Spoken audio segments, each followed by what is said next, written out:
Wah, hidup macam sultan nampak. Ups, tapi kena kejar dengan SPRM. Inilah kisah menantu Tan Sri Muhyiddin Yassin yang dilaporkan tengah enjoy hidup mewah dekat negara luar. Siap main golf, pakai jam mahal, siap bersosial dengan VVIP Timur Tengah pula tu. Nama dia Adlan Berhan.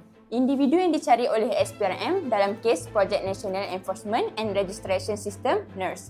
Projek biometrik pekerja asing bernilai ratusan juta ringgit. Tapi yang peliknya kan, masa rakyat biasa salah isi borang pun boleh kena tangkap. Yang ni boleh lepas sampai luar negara.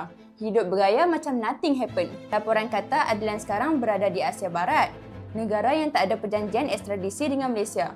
Maksudnya, kerajaan kita bolehlah jerit sampai serak. Tapi dia tetap bebas minum kopi mahal sambil scroll berita tentang diri dia. Isu ni jadi panas boleh dibangkitkan kat Dewan Rakyat.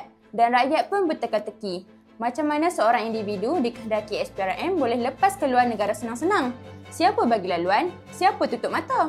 So aku nak tanya, ni kita tengah hidup dalam negara berdaulat atau tu tier justice system?